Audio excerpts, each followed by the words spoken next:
Peyğəmbər sallallahu aleyhi və səlləmin bu sözü ki var, bu hədis və hansı hədisi qeyd edir imam? 3 şey var ki, 3 əlamət. Digər ləfsdə gəlir ki, əyətül münafiq sələf. Münafiqin əlaməti 3'dür. 3 şey var ki, o 3 əlamət kimdə olsa, o münafiqdir. Və hədisin davamı belədir ki, İzə haddəfə kəzəb, danışdıqda yalan danışar, və izə va'də əxləf, vəd verəndə vədinə xilaf çıxar, və izə tuminə xan. Ona bir şey əmanət ediləndə o əmanətə xəyanət edər. Və bir ləfsdə də gəlib 4-cü əlamət, o da nədir? Xusuma anında, mübahisə anında zülm edər və ya yalan danışar. Bu da münafiqin hədisdə qeyd edilən 4-cü əlamətidir. Bu hədisdə işgal nədir? Xüsusən dərsin bu yerindən sonrakilərə diqqətlə qulaq asın. Burada işgal budur ki, hədisdə Peyğəmbər sallallahu aleyhi və səlləm buyurur ki, Sələsun mən kunnə fihi fəhvə münafiq. 3 şey var ki, yəni o kimdə olsa o nədir? Münafiqdir. Bu hədisləri necə başa düşək? Və İmam Əhməd bu mövzunu burada gətirməkdə əslində məqsədi budur. Çünki bu mövzu, yəni İmam Əhmədin burada məqsədi, bu mövzunu burada gətirməkdə məqsədi 2'dir. Mövzu genişdir, çox danışmaq olar. Lakin bizə düşən nədir? İmam Əhməd rahiməhullahın gətirdiyi məsələləri şərh eləmək və muradını çatdırmaq. Ki, burada bunu nə üçün gətirib? Məqsədi 2'dir. Onlardan birincisi budur ki, İmam Əhməd bəyan etmək istəyir ki, bu növ, yəni nifaq, küfür, şirk, bunlar 2 növdür.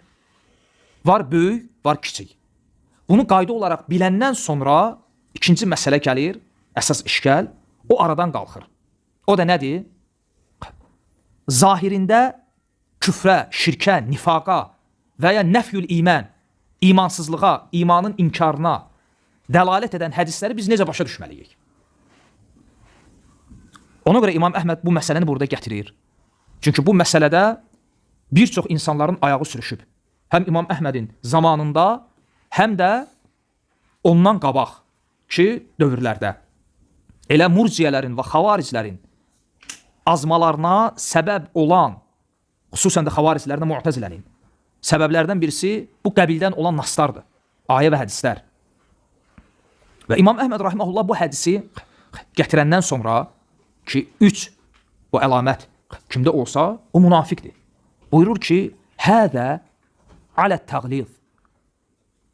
Bu və ya bu qəbildən olan hədislər çəkindirmək babında təşdid və tərhib, insanları bu əməldən, bu feildən çəkindirmək babında bu mənada deyilmiş sözdür. Yoxsa bu hədisin mənası bu deyil ki, kim yalan danışsa və ya əmanətə xəyanət etsə və ya söz verib vədinə xilaf çıxsa o dindən çıxır. Necə ki, xavariclərlə mu'təzilə bunu deyib. Bax, bəzən qardaşlarda sual ortaya çıxır ki, bu firqələrin əmələ gəlməsinə səbəb nədir? Cavab. Firqələrin əmələ gəlməsinə səbəb, əsas səbəb onların Qur'an və sünnəni düzgün anlamamaları, Qur'an və sünnənin nassını sələfə qaytarmamalardır. Səbəb budur. Bidət firqələrinin çıxmasına səbəb bu olub. Həmçinin burada bir fayda da var, o da nədir? Fayda da budur ki, biz bu cür dəlilləri, bu cür məsələləri oxuyandan, biləndən sonra bilirik ki, bidət əhli dəlilsiz danışmayıb. Biz danışmırıq, gətirdikləri dəlil, yerindədir ya yox. Gətirdikləri dəlil, mötəbərdir ya yox. Biz bundan danışmırıq. Biz bundan danışırıq ki, bidət əhli danışanda və ya qurduqları etiqadları əslində dəlil üzərində qurulub ya yox. Dəlil üzərində qurulub. Bu bizə hansı faydanı verir? O faydanı verir ki, hansısa bir bidətçi, zəlalət əhli sənə dəlil gətirəndə bu səni çaşdırmasın. Və ya eşidəndə ki, kimsə dəlillə danışır, bu səni çaşdırmasın. Çünki iblis nə dəlillə danışırdı. Münafiqlər də dəlillə danışırdılar. Və həmçinin bidət əhli də. Və xavariclərin, mu'təzilərin, o kəslər ki, onlar deyirdilər ki, böyük günah sahibi, onların etiqadı nə idi? Böyük günah sahibi kafirdir. Yəni bir insan böyük günah işləyir və dindən çıxır. Yaxşı deyirsən, ya mu'təzili, Ya xarici, dəlilin nədir? Deyir, Allah Rasulunun sözləri. Peyğəmbər sallallahu aleyhi və səlləm deməyib ki, 3 şey var, kimdə olsa o münafiqdir və salam. Əgər yalan danışırsa, əmanətə xəyanət edirsə, söz verib sözündə durmuşsa, deməli münafiqdir. Və biz də bilirik, bu əməllər əslində böyük günahlardır ya yox. Deməli, böyük günah insanı dindən çıxartdı ya yox. Dindən çıxartdı. Bunun etiqadına görə. Və İmam Əhməd rahimehullah buna rədd verir. Deyir ki, hədə alə təqlid. Bu babda, bu qəbildən gələn hədislər ki var və ya ayələr, bunlar təqlid, yəni tərhib, yəni çəkindirmək babından deyilmiş sözlərdir. Yəni Allah Resulü sallallahu aleyhi və səlləm deyir ki, münafiqin 3 dənə əlaməti var. Yəni insan, müsəlman qorxmalıdır. Yalan danışan qorxmalıdır. Əmanətə xəyanət edən, söz verib, sözündə durmayan qorxmalıdır ki, bu əməllər bir gün gəlib onu Allah qorusun, həqiqi, qəlbi, etiqadı nifaqa aparıb çıxara bilər. Ona görə Allah Resulü bunu münafiqliyin əlaməti olaraq qeyd edir. Lakin işgal bununla bitmir. Fikir verin, İmam Əhməd rahimehullah nə deyir? Deyir ki, hədə alə təqlid, bu qəbildən olan hədislər çəkindirmək babından deyilmiş sözlərdir. Necə ki, İmam Tirmizi rahimehullah Sünənində bir hədisi oxuyanda gördüm. Bəzi hədis alimlərində var bu. Xüsusən İmam Tirmizidə, Abu Davudda, Sünənlərində hədisləri qeyd edəndən sonra o hədislə əlaqəli hər hansısa bir fayda varsa, onu qeyd edir. Bir cümlə ilə, 2 cümlə ilə qeyd edir. Və kim arrafa, kahinə, falçının yanına gedərsə, o Muhammedə nazil olanı inkar etmiş olur. Bu hədisi qeyd edəndən sonra İmam Tirmizi rahimehullah deyir ki, və innəmə ma'na hədəl hədis ində əhlilə ilmə alə təqlid. Elm əhlinin yanında bu və bu qəbildən olan hədislərin mənası təqliddir, tərhib, təşdiddir. Yəni insanları çəkindirmək babından deyilmiş sözdür. Lakin görün, bunu qeyd edəndən sonra məsələ buna bitmir. Bayaq dediyim kimi. İmam Əhməd rahimehullah nə deyir? Deyir ki, narvihə kəmə cəət və lə nufassiruhə. Biz bu qəbildən olan hədisləri rəvayət edirik, kəmə cəət, bizə gəldiyi kimi.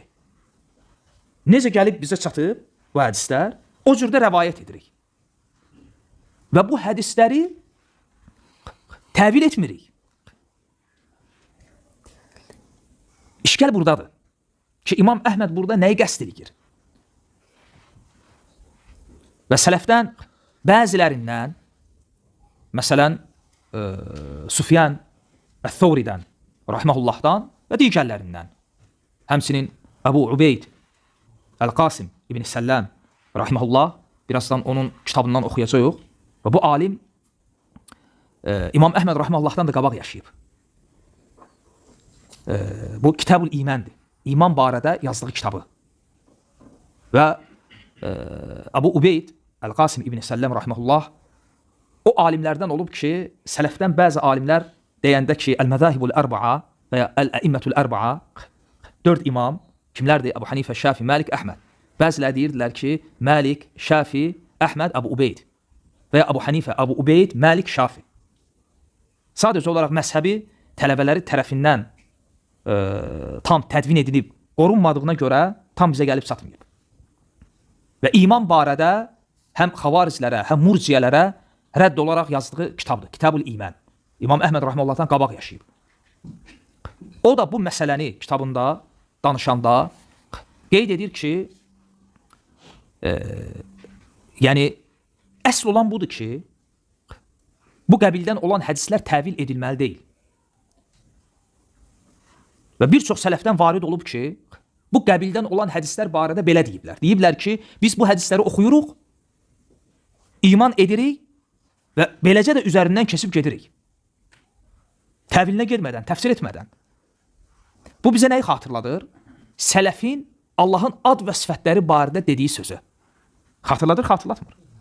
Sələf Allahın ad və sifətləri barədə nə deyir?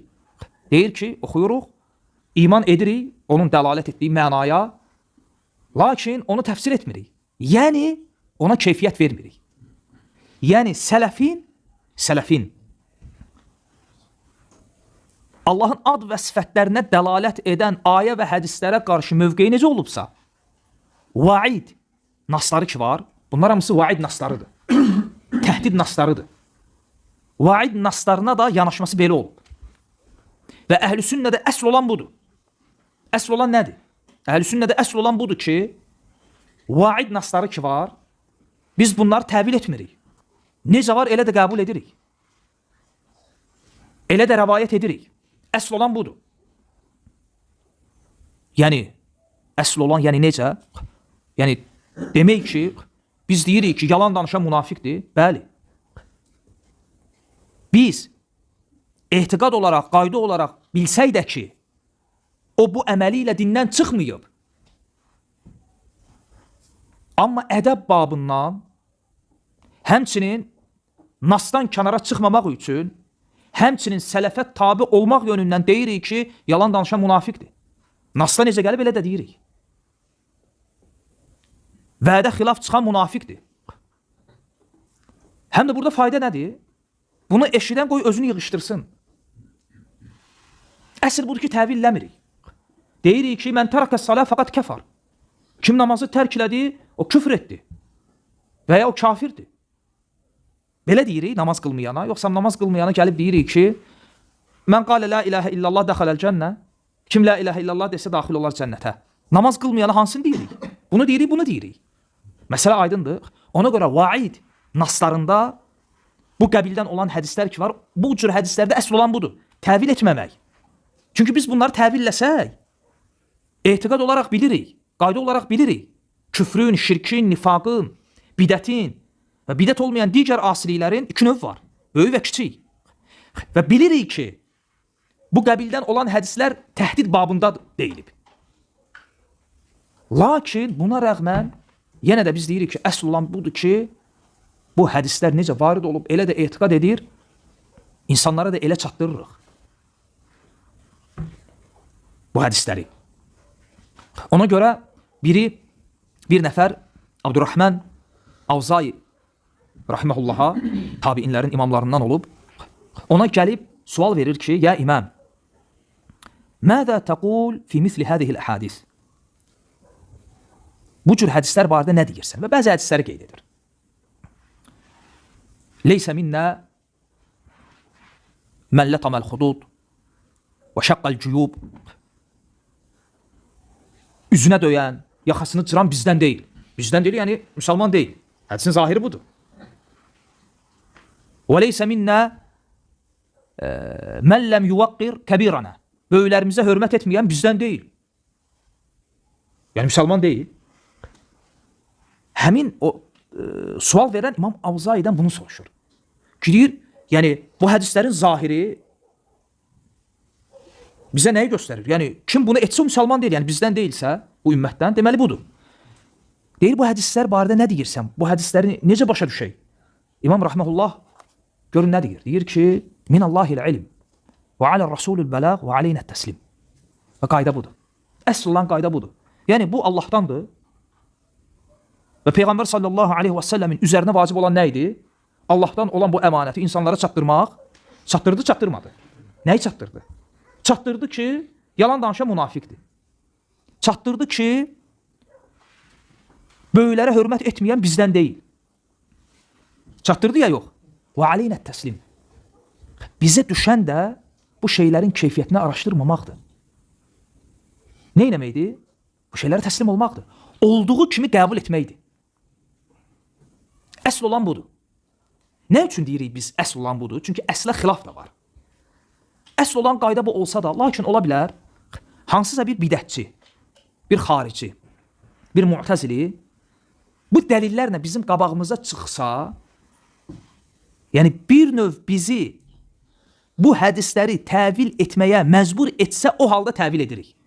Başa salırıq ki, bu hədisin mənası budur, bu hədisin mənası budur, bunun mənası budur. Çünki biz onsuz da əsli etibarı ilə etiqad edirik ki, bu hədislər çəkindirmək babından, təşdid babından deyilib. Yoxsa kim bunu etsə dindən çıxmır. Aydın oldu?